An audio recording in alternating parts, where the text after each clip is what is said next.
करसोग इलाके के तुनमन गांव के लोग दरअसल बस देखकर जब बच्चों की खुशी का ठिकाना नहीं था तो वहीं गांव के जवान, बुजुर्ग और महिलाएं बस का स्वागत पलक पावड़े बिछाकर खड़ी थी और गांव के प्रवेश द्वार को खास तौर पर सजाया गया था। और जैसे ही हिमाचल पथ परिवहन निगम यानी एचआरटीसी की बस गांव में पहुंची, लोगों ने फूल बरसाकर और जयकारा लगाकर स्वागत किया, क्योंकि आजादी के 78 साल बाद दुर्गम इलाके के इस गांव में पहली बार बस पहुंची। हिमाचल प्रदेश के पहाड़ी इलाकों में बसे गांव में आने जाने का सबसे बड़ा साधन एचआरटीसी के बस ही होती है, लेकिन इस गांव के लोगों को अब तक बस पकड़ने के लिए कई किलोमीटर पैदल जाना पड़ता था। मगर 31 दिसंबर को उनकी मुराद पूरी हो गई, जिससे गांव में खुशी का ठिकाना नहीं रहा। फिलहाल इस रूट पर बस का ट्रायल किया गया है, जो सफल रहा है और जल्दी ही यहां से रेगुलर बस भी चलेंगी। तो 78 साल के बाद गांव में पहली बार बस पहुंची है, फूल बरसाकर स्वागत किया गया और आप देखिए कि पूरे गांव में एक त्योहार जैसा पूरा एक समा था, त्योहार जैसा यहां पर माहौल था। पूरे गांव में लोग खड़े होकर इसका स्वागत कर रहे थे, वेलकम कर रहे थे, फूल बरसाए गए, बस के ऊपर बाकायदा फीता काटा गया। और हालांकि ये ट्रायल के तौर पर ये बस पहुंची थी पहली बार तुनमन गांव, लेकिन आप देखिए कि आज़ादी के 78 साल बाद इस गांव के लोगों को बस अब नसीब होगी। तो फूल बरसाकर बस का स्वागत किया गया है और गांव वालों ने इसे एक बड़ी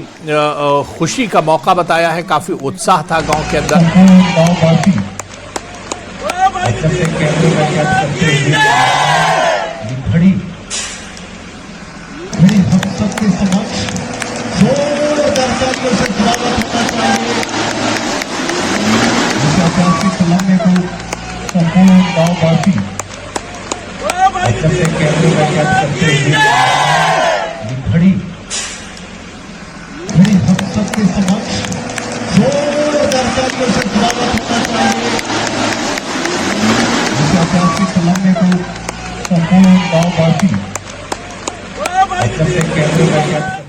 और इसी खबर पर हमारे सहयोगी वीरेंद्र भारद्वाज हमारे साथ फोन लाइन पर जुड़े हुए हैं। वीरेंद्र, आजादी के 78 साल के बाद जब हम इंटरनेट और मोबाइल के दौर में चल रहे हैं, बल्कि इससे भी आगे निकल चुके हैं, ऐसे में हिमाचल के इस गांव में पहली बार एचआरटीसी की बस पहुंची है करसोग में। किस तरह का माहौल था जब ये बस पहुंची है? क्या कुछ यहां के लोगों का कहना था? जी बिल्कुल अबू, अगर हिमाचल प्रदेश की बात करें तो आज भी बहुत से ऐसे ग्रामीण और दुर्गम इलाके हैं जो सड़क और बस सुविधा से महरूम है, और उन्हीं में से एक गांव ये करसोग उपमंडल का तुमन गांव आता है, तुमन पंचायत है, जो आज दिन तक जो है वो बस सुविधा से महरूम थे यहाँ के लोग। हालांकि कुछ समय पहले यहाँ पर सड़क सुविधा जो है वो पहुंच चुकी थी, लेकिन उस सड़क पर जो है वो बस आदि की सुविधा जो है वो शुरू नहीं हो पाई थी। और ग्रामीण परिवेश की बात करें तो यहाँ पर ग्रामीण परिवेश में एचआरटीसी की जो बसें हैं वही आने जाने का एकमात्र माध्यम जो है वो लोगों के पास उपलब्ध है, यदि उनके पास अपना निजी वाहन नहीं है तो। जब आजादी के 78 साल बाद तुमन गांव में ये बस का ट्रायल हुआ और बस जब यहाँ पर पहुंची तो लोगों का उत्साह आप देखिए कि उन्होंने बस को भव्य तरीके से सजाया है, बस पर फूल मालाएं लगाई हुई हैं, और जब बस गांव में पहुंची तो उसका फूल मालाएं फेंककर, और जो चालक और परिचालक और परिवहन निगम के जो कर्मचारी अन्य लोग आए हुए थे और जो प्रशासन के लोग यहाँ पर आए हुए थे, उन सभी का जो है वो फूल मालाएं पहनाकर गर्मजोशी के बाद स्वागत किया गया है। लोगों का यही कहना है कि उनकी लंबे समय से ये मांग चली आ रही थी कि उनका जो गाँव है वहां तक जो है वो एचआरटीसी की बस सेवा को जो है वो शुरू किया जाए, क्योंकि रोजाना की संख्या में लोगों को आने जाने के लिए दिक्कतों का सामना करना पड़ता है। जिनके पास निजी वाहन है वो तो सुगमता से जा पाते हैं, लेकिन बहुत से ऐसे लोग हैं जिनके पास सिर्फ एचआरटीसी के बस ही जो है वो आने जाने का माध्यम है। तो अब यहाँ पर एचआरटीसी के बस का जो ट्रायल है वो सफल रहा है। हालांकि परिवहन विभाग के जो अधिकारी हैं उनसे जो हमारी बातचीत हुई थी उसमें उन्होंने यही बताया था कि 1-2 पॉइंट ऐसे हैं सड़क में जिनको थोड़ा चौड़ा करना पड़ेगा, और उसके लिए लोक निर्माण विभाग को कह दिया गया है और उनका कार्य भी शायद चला हुआ है। और फाइनल अप्रूवल अब जैसे ही इस बस के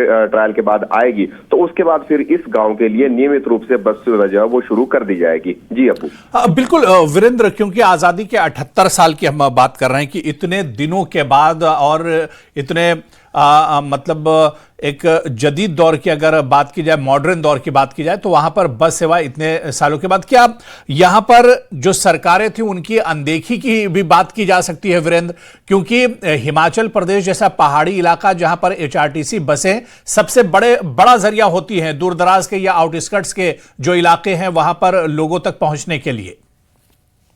जी बिल्कुल अबू, मैंने जैसा कि आपको शुरुआत में भी बताया कि हिमाचल प्रदेश के बहुत से ऐसे इलाके हैं, बहुत से ऐसे गांव हैं जो आज दिन तक सड़क सुविधा से महरूम है, और बहुत से ऐसे गांव हैं जहां पे सड़क सुविधा तो पहुंच चुकी है लेकिन परिवहन निगम की जो बसें हैं वो शुरू नहीं हो पाई है। उन्हीं में से एक तुमन गांव भी है। अगर करसोग उपमंडल की ही हम बात करें तो करसोग उपमंडल में अभी भी ऐसे कुछ गांव मौजूद हैं जहां पर सड़क सुविधा आज दिन तक नहीं पहुंच पाई है और बस सुविधा भी जो है वहां पर नहीं पहुंच पाई है। इसके अलावा हिमाचल प्रदेश के और भी बड़े इलाके ऐसे, जिसमें कांगड़ा का बड़ा बंगाल एक ऐसी घाटी है जो आज दिन तक सड़क सुविधा से महरूम है। हालांकि उस तरफ जो है वो प्रयास सरकारों की तरफ से जारी है। कहा जा सकता है कि निश्चित तौर पर सरकारों की तरफ से यहाँ पर जो है वो कमी रही होगी कि सरकार ने समय रहते यहाँ पर जो है वो सड़क नहीं पहुंचाई, और अगर सड़क पहुंचा दी तो उसके बाद फिर समय रहते उस सड़क का रखरखाव ना हो पाने के कारण बस सुविधा जो है वो शुरू नहीं हो पाई। लेकिन अब यहाँ के लोगों को यह सुविधा मिल गई है, और जो करसोग उपमंडल के बाकी जो इलाके हैं, दुर्गम इलाके हैं जहां पर आज दिन तक सड़क या बस सुविधा नहीं पहुंची है,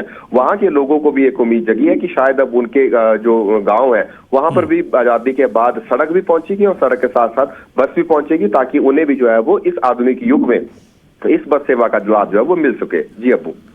बिल्कुल, बहुत बहुत शुक्रिया वीरेंद्र हमारे साथ जुड़ने के लिए और इस खबर पर मजीद जानकारी साझा करने के लिए। तो आज़ादी के 78 साल के बाद यहाँ पर बस पहुंची और यही वजह थी कि लोगों ने कहा कि अरे देखो ये बस आ गई, क्योंकि इतने सालों के बाद लोग एक तरह से उन्हें यकीन नहीं हो रहा था कि इतने सालों के बाद, आज़ादी के 78 साल बाद उनके गांव में पहली बार एचआरटीसी की बस पहुंची है। उन्हें अब दूरदराज जाना नहीं पड़ेगा, अपने गांव में ही उन्हें बस सेवा एक तरह से मिल जाएगी।